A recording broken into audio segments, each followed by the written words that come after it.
आज का हमारा दूसरा टॉपिक है नंबर्स के हवाले से। पहले हमने किया था परसेंटेज के हवाले से।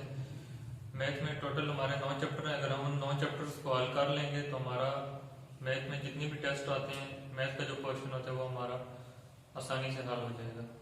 हमारा जो आज का दूसरा टॉपिक है वो नंबर्स के हवाले से। नेचुरल नंबर्स क्या होते हैं?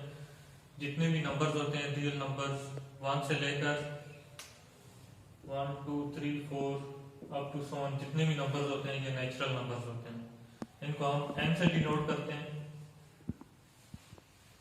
होल नंबर्स जो होते हैं ये 0 से स्टार्ट होते हैं और अप टू सो ऑन। जितने नेचुरल नंबर होते हैं ये होल नंबर भी होते हैं, लेकिन होल नंबर में 0 जो होता है ये भी साथ में शामिल होता है। इंटीजर्स दो तरह के होते हैं, एक होते हैं पॉजिटिव इंटीजर्स और एक होते हैं negative integers.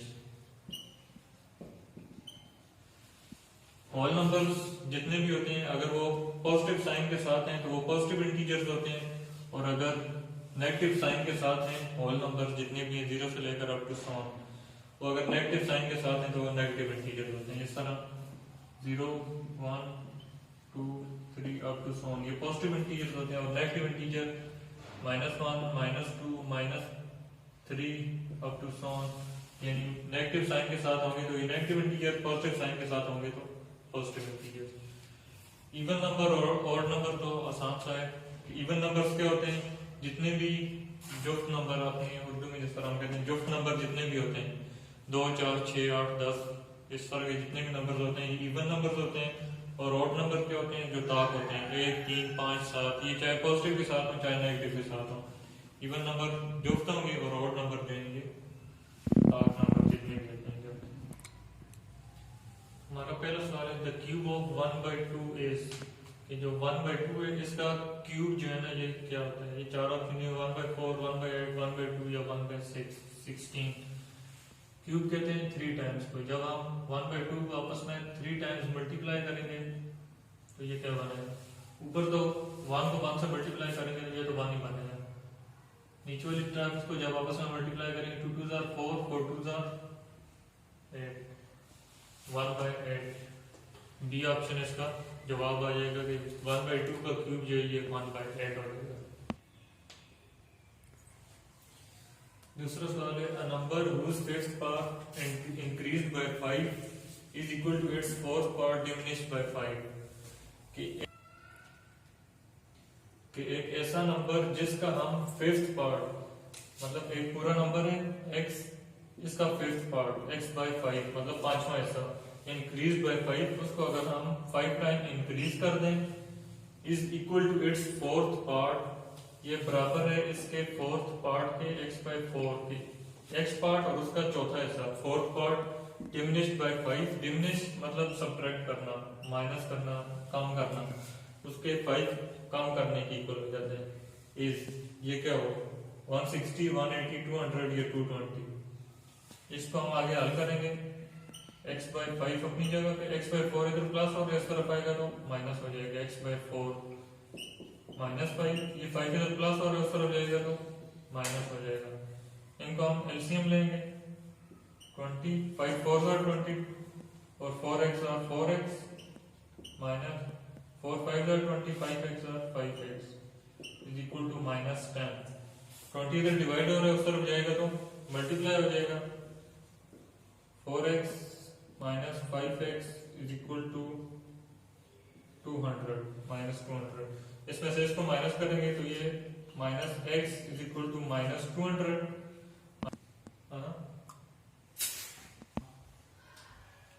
-x is equal to -200, minus minus से कैंसिल हो जाएगा, x इज इक्वल टू 200। इसी ऑप्शन हमारा जवाब आ जाएगा इसका। तीसरा सवाल है the least prime number is, सबसे कम जो प्राइम नंबर है वो क्या होता है? प्राइम नंबर क्या होता है? वो नंबर जो अपने टेबल के अलावा और किसी टेबल पे ना आते हो। 1 के टेबल पे तो आधा का आता है, मतलब अपने टेबल के अलावा और किसी टेबल पे और किसी चीज पे डिवाइड ना होते हो, मुकम्मल डिवाइड ना होते हैं। जिस तरह 3 है, 3 के टेबल पे आएगा और किसी टेबल पे नहीं आएगा। अगर 3 को हम 2 पे डिवाइड करेंगे ये 1.5 पॉइंट आंसर आएगा, मतलब एग्जैक्टली डिवाइड नहीं हो रहा, ऐसे नंबर जो अपने अलावा और किसी नंबर पे एग्जैक्टली डिवाइड ना होते हो उनको प्राइम नंबर कहते हैं। अब इस सवाल में वो कह रहे हैं कि लीस्ट प्राइम नंबर कह रहे हैं, सबसे कम प्राइम नंबर। 0 और 1 जो है ये तो प्राइम नंबर, मतलब ये तो है अपने अलावा आती किसी भी नहीं। जो सबसे कम प्राइम नंबर है वो 2 है। 2 है क्योंकि 2 अपने अलावा और किसी लेवल पे नहीं आता। सबसे कम नंबर प्राइम नंबर ये 2/2 = 1। द टोटल, अगला क्वेश्चन है the total number of even prime number है। इवन प्राइम नंबर जो नंबर होते हैं 2, 4, 6, 8, 10, उनमें total numbers of even prime number, prime number उनमें कितने हैं? 0, 1, 2 या नन ऑफ दीज। हमारा यहाँ पे प्राइम नंबर अभी बताया था कि वो होते हैं जो सिर्फ और सिर्फ अपने टेबल पे एग्जैक्टली डिवाइड होते हैं। तो हमारे जो 2 है सिर्फ ये इवन प्राइम नंबर है जो एग्जैक्टली डिवाइड हो रहा है। इसके अलावा अगर 4 को देखें, 4 में भी आता है और 4 जो है ना ये 2 पे भी एग्जैक्टली डिवाइड होता है। इसी तरह बाकी जितने भी प्राइम इवन नंबर होंगे वो अपने टेबल के अलावा 2 पे हर एक इवन नंबर जो है ना वो डिवाइड होते हैं। इस वजह से इवन प्राइम नंबर वो सिर्फ और सिर्फ एक ही है इवन प्राइम नंबर, और वो है 2। तो इसमें हमारा चॉइस सी जो है ना ये सही हो जाएगी। नेक्स्ट क्वेश्चन है which one of the following equals the product of exactly 2 prime number. इनमें से कौन से 2 प्राइम नंबर उनका प्रोडक्ट है इनमें से, ये बताना। फर्स्ट ऑप्शन है 11, 6, सेकंड है 14, 23, थर्ड है 17, 21 और फोर्थ है 13, 23। इनमें बताना है कि 2 प्राइम नंबर्स का प्रोडक्ट कौन सा है। फर्स्ट ऑप्शन में 11 तो प्राइम नंबर है लेकिन 6 प्राइम नंबर नहीं है क्योंकि ये 3 पे भी डिवाइड हो रहा है, 2 पे भी डिवाइड हो रहा है। इसी तरह बी में 14 जो है ये प्राइम नंबर नहीं है क्योंकि ये 7 पे भी डिवाइड हो रहा है, 2 पे भी डिवाइड हो रहा है। 23 तो प्राइम नंबर है। इसी तरह थर्ड ऑप्शन में 17 तो प्राइम नंबर है लेकिन 21 प्राइम नंबर नहीं है क्योंकि ये 7 पे भी डिवाइड हो रहा है, 3 पे भी डिवाइड हो रहा है। और फोर्थ ऑप्शन 13 और 23 दोनों प्राइम नंबर है। तो इसका जो आंसर होगा वो डी होगा क्योंकि 13 अपने अलावा किसी टेबल पे नहीं आता और 23 भी जो है ना और किसी टेबल पे नहीं आता। तो इसका जो है ना D option best option. Next question है अगर 5 की पावर a इंटू 5 की power b is equal to 5c divide by 5d हो तो हमें ये बताना है कि d की वैल्यू क्या होगी इन terms of a, b and c। a, b और c में d की वैल्यू क्या होगी ये बताना है। फर्स्ट ऑप्शन है a plus b minus c, second है a minus b plus c, third है a plus b plus c और फोर्थ है c minus a minus c। ये क्वेश्चन है 5a into 5b 5c divided by 5d। यहाँ पे exponent का formula use करना है और यहाँ पे डिवाइड कोएफिशिएंट का फार्मूला यूज करना है कि जब बेस सेम हो तो पावर आपस में ऐड हो जाती है और यहाँ पे बेस सेम हो तो पावर आपस में माइनस हो जाएगी, सब्ट्रैक्ट हो जाएगी। 5 की power a plus b is equal to 5 power c minus d। Base same है, बेस आपस में कैंसिल हो जाएगी। a plus b is equal to c minus d। Value हमने d की निकालनी है in terms of a, b and c।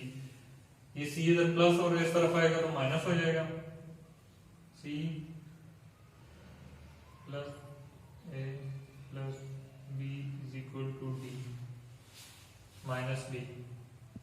अब इस माइनस को खत्म करना है, इस माइनस को इन तीनों के साथ मल्टीप्लाई कर देंगे। Plus c minus a minus b is equal to d। c minus a minus b, ये डी ऑप्शन हमारे लिए करेक्ट है। नेक्स्ट क्वेश्चन है 16 power 3 by 4 is equal to 8, 12, 7 या नन ऑफ दीज। इनमें आसान तरीका ये है कि 16 जो है वो 2 की पावर 4 होती है। 2 2 are 4, 4 2 are 8, 8 2 are 16। तो 2 की पावर 4 होगी। 2 की पावर 4 इंटू 3 by 4 ये बन जाएगा 2 4 इंटू 3 by 4, 4 4 से कैंसिल, 2 की पावर 3 यानी 2 को हम 3 टाइम आपस में मल्टीप्लाई कर देंगे। 2 2 are 4, 4 2 are 8। ये 8 हमारे पास इसका आंसर है। नंबर का चैप्टर जो है वो कंप्लीट हो गया। हर एक क्वेश्चन की मेथोडोलॉजी जो है वो सेम होती है, इसी तरह की होती है। इसके अलावा भी अगर कोई क्वेश्चन है तो आप नीचे कमेंट में हमें लाजमी बताएं, हम उसको बयान करके आपको इसके जवाब बता दें।